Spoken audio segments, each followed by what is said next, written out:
curso Apometria, os Orixás e as Linhas de Umbanda, aula 5, página 29 do livro de referência, que é o livro Umbanda Pé no Chão. Estamos no capítulo 2.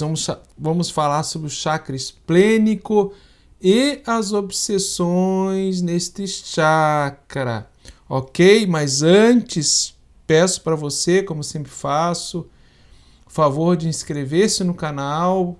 É uma maneira de você participar ativamente conosco desse projeto Universalista EAD, ativar as notificações. Com essas duas ações, você estará nos ajudando ativamente a impulsionar os conteúdos do canal pelo algoritmo do YouTube. Se você puder deixar seu like, nosso muito obrigado antecipado. Chakra esplênico ou solar.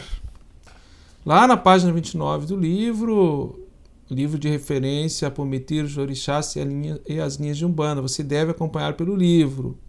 Estamos na aula 5 do curso, tem uma playlist criada, você pode maratonar.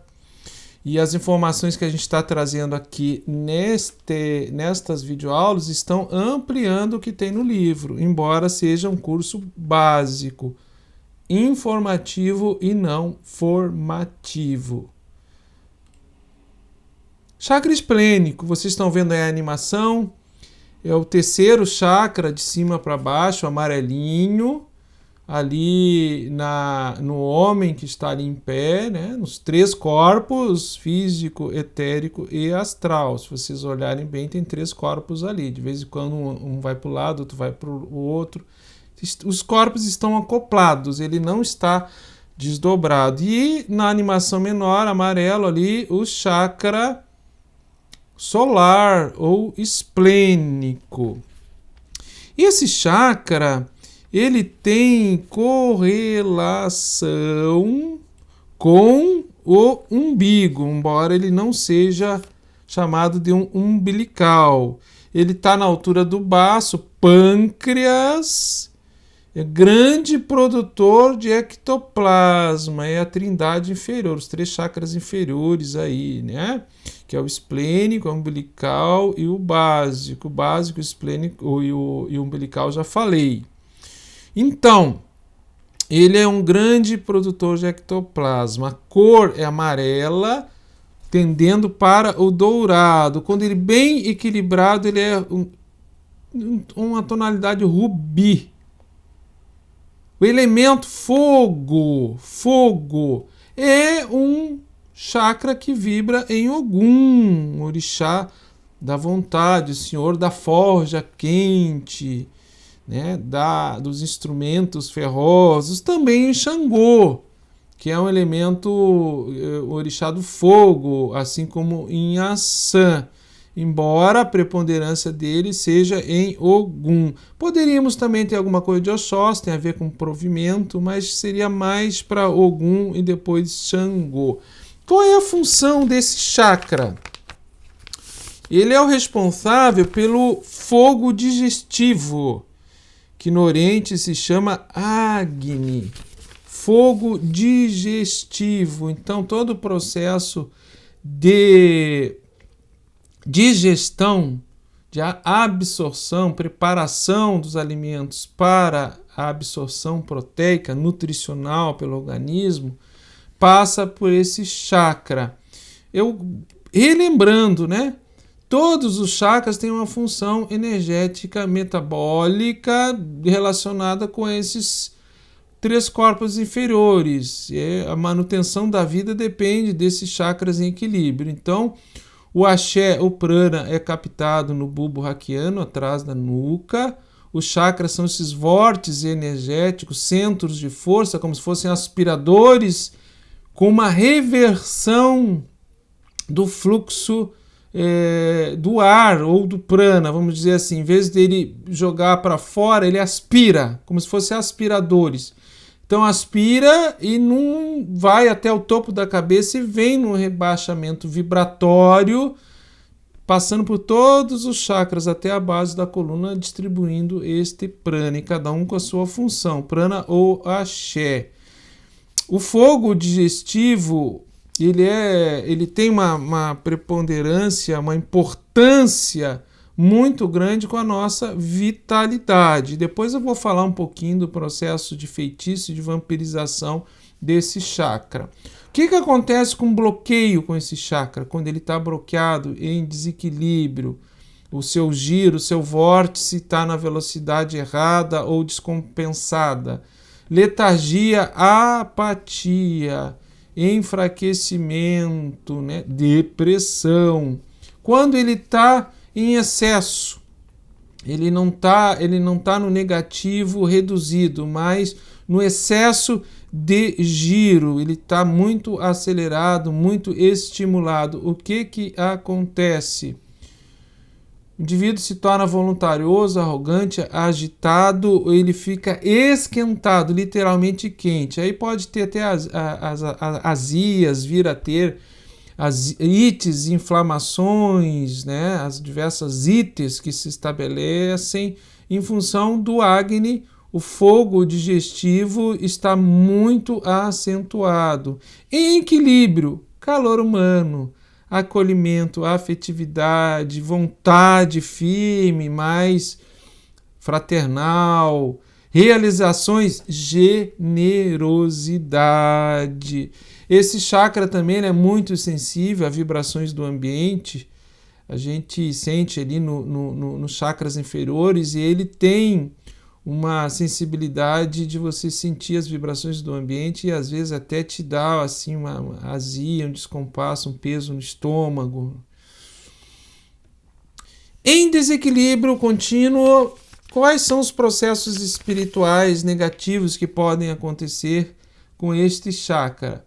Processos de vampirização, assim como o esplênico e o básico, porque ele lida com a quebra proteica, metabólica de todo o alimento e fluido vital que o organismo vai produzir.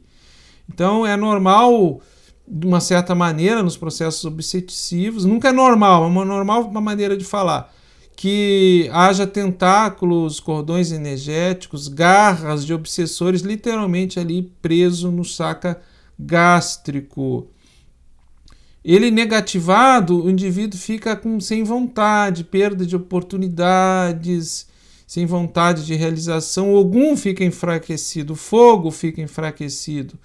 É a partir daí que se estabelece as subjugações espirituais. E é interessante que no chakra gástrico, ele é um chakra muito sensível a feitiços. Feitiço, quando pega, ele geralmente pega pelo chakra gástrico.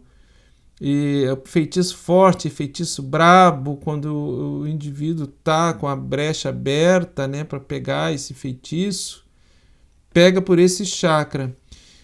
Sinaliza individualidades que têm facilidade de pegar feitiço, desequilibrar esse chakra, sinaliza comprometimento de vidas passadas que estão vibrando no inconsciente com arquipadia, magia feita no passado. Pode ter sido um ex-mago, pode ter ainda comparsas no passado, processos iniciáticos com magia, e notadamente magia negativa, que estão vibrando no corpo astral e no subconsciente, que ainda tem chave ativadora na vida presente para fazer essa ligação, essa imantação com mais facilidade com processos magísticos. No seu excesso, o indivíduo pode ficar violento, agressivo, atos impensados, perder a cabeça. O indivíduo pega uma arma, dá um tiro, ele estava numa festa, está num encontro, ele perde a cabeça, pega uma garrafa, dá na cabeça do outro. Esses tipos de ações assim que acontecem quando há essa explosão do fogo ígneo, do Agni, que esse chakra alimenta, vamos dizer assim, como se ele fosse o combustível disso aí.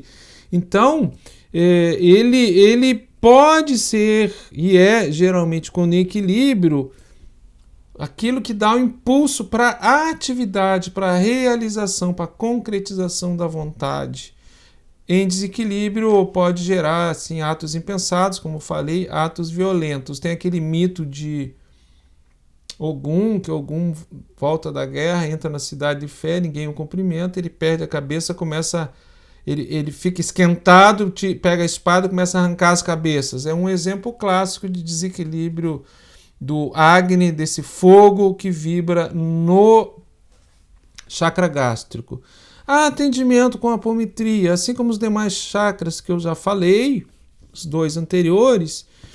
Abrir o campo energético do consulente, desdobrá-lo e rastrear no chakra básico. Se você tem sinalização, ou os médios videntes sinalizaram, ou o operador do trabalho, o dirigente, tem sinalização do plano espiritual que esse chakra está em desequilíbrio. Pode-se começar com uma chamada de canto de Ogum, orixá do fogo, senhor da forja. Se o chakra está enfraquecido, com pouco fogo. Agora, se ele está muito esquentado, não vai chamar Ogum nem Xangô. Abre-se o campo vibratório, aí pode ser chamando Exu, Omulu, atendimento, atração e atendimento de entidades sofredoras que estiver vibrando no campo do chakra, atração e retenção de magos feiticeiros e dando os comandos necessários para desfazer os trabalhos feitos, desintegração desses trabalhos, dando os comandos, se tiver ligação com o passado, arquepadia no inconsciente do consulente que está vibrando, despolarizar isso com a técnica adequada para minimizar os registros, o estímulo dos registros mnemônicos com esses processos de iniciação de magia do passado, não apagar a memória, isso é impossível, mas sim minimizar o estímulo do registro de memória. Fazer os comandos, fazer a despolarização. Trazer o consulente, conscientizá-lo do momento presente, magnetizar o chakra, cromoterapia, aí dá para centrar com cantos de Oxum, que é água, para esfriar o chakra se ele está muito quente, muito Agni, muito fogo, ou se ele está com pouco reduzido, aí entra com Ogum, invocando o fogo, invocando as salamandras, os elementais do fogo, para ativar o elemento ígneo no chakra.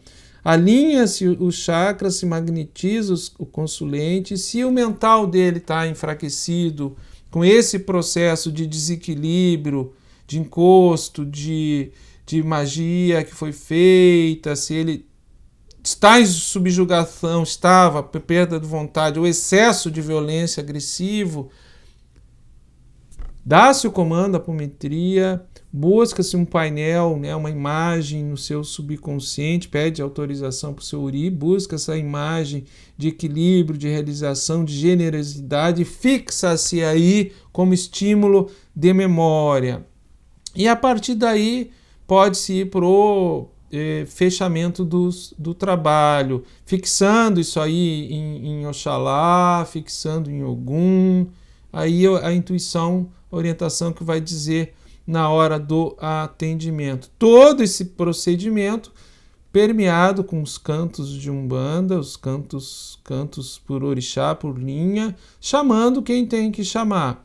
Podemos chamar uma linha acessória de trabalho, boiadeiro, baiano, o que tiver que ser chamado, povo da rua, Exu, Pombogira, porque na hora que tu desdobra e entra no campo obsessivo, desdobra os corpos e entra no campo obsessivo que está vibrando no chakra, você vai puxar esse cordão, e é como se fosse uma rede que você jogou e você está puxando, e aí o orixá, a linha de trabalho que vai ser invocada e chamada de acordo com a necessidade desse atendimento.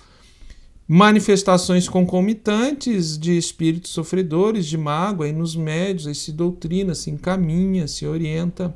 Pode-se fazer um comando diretamente no médium, aí na entidade que está ali se manifestando, uma contagem de pulsos magnéticos, uma despolarização no mental da entidade através do médium que está manifestando ele. Aí uma segunda etapa, você está atendendo o consulente, ao mesmo tempo tem um outro operador, um segundo dirigente, conduzindo os mesmos procedimentos apométricos no na entidade, no mago, no feiticeiro que está ali, no obsessor que está em manifestação em um dos médiuns. Então, vejam que o trabalho é bem sério, exige muita concentração, cumplicidade, conhecimento dos orixás, conhecimento da técnica, firmeza, estudo, conhecimento de magnetismo, de mediunidade, médios educados, maduros, firmes, mas com generosidade, com amorosidade, com leveza. Não precisa se gritar, não precisa se ter gestos violentos,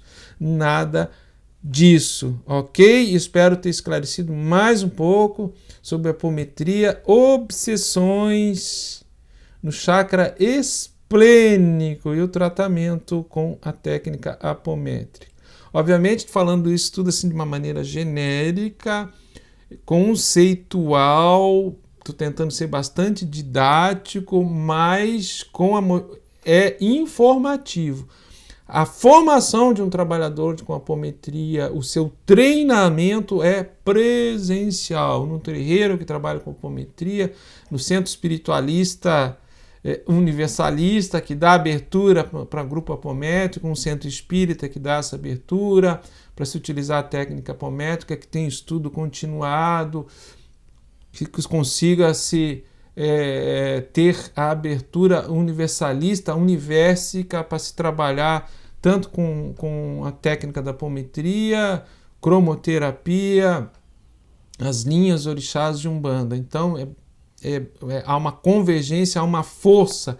Em centros de Umbanda que tem Curimba, no nosso caso aqui, no Triângulo da Fraternidade, a gente já atende, tem o hábito, sempre que necessário, atender junto com a Curimba. E havendo a necessidade em determinado momento de fazer uma chamada, de entrar com os toques junto com os cantos, se entra com os toques junto com os cantos. Meu muito obrigado. Vídeo aula 5 do curso Apometria, os Orixás e as Linhas de Umbanda, Chakra Esplênico e suas obsessões, capítulo 2, página 29 do livro. Meu muito obrigado. Até a próxima videoaula.